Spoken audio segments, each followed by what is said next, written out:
IPL 2025కు ముందు mega వేలం నిర్వహించనున్నారు. ప్రతి ఫ్రాంచైజీ జట్టులో గరిష్టంగా 5 ప్లేయర్స్ను ఉంచుకోవచ్చు. ఐపీఎల్ టైటిల్ను ఎన్నడూ గెలవని ఆర్సీబీ ఫ్రాంచైజీ వేలానికి ముందు ఏ ప్లేయర్స్ను ఉంచుకుంటుందో ఇప్పుడు మనం ఈ వీడియోలో తెలుసుకుందాం. హాయ్ క్రికెట్ లవర్స్, ఈ వీడియో కానీ నచ్చితే ఒక లైక్ చేయడం మాత్రం మర్చిపోకండి. అలాగే ఆర్సీబీ జట్టు ఏ ప్లేయర్స్ని రిటైన్ చేసుకుంటే బాగుంటుందో మీ అభిప్రాయాన్ని కామెంట్ రూపంలో తెలియజేయండి. Number 1 Virat Kohli. IPL first season నుంచి విరాట్ కోహ్లీ ఆర్సీబీ తరపున ఆడుతున్నాడు.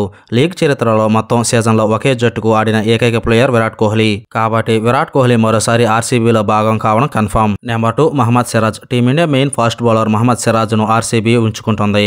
ఎందుకంటే మహమ్మద్ సిరాజ్ కొత్త బంతి డెత్ ఓవర్లలో అద్భుతంగా బౌలింగ్ చేయగలడు.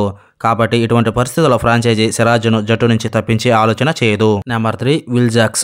ఐపీఎల్ 2024లో విల్ జాక్స్ మెరుపు సెంచరీ సాధించాడు.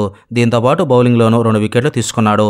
తన తుఫాన్ బ్యాటింగ్తో మ్యాచ్ దిశను మార్చగల సత్తా జాక్స్ ఉంది. ఈ కారణంగా విల్ జాక్స్ను ఆర్సీబీ జట్టులో ఉంచుకుంటుంది. Number 4 Cameron Green. Cameron Green కూడా ఆర్సీబీ జట్టులో కొనసాగవచ్చు.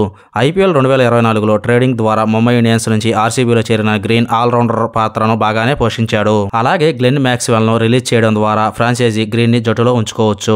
Number 5 Rajat Patidar. Spin pace బౌలింగ్లను ఎదుర్కొనే సత్తా రజిత్ పాటిదార్కు ఉంది.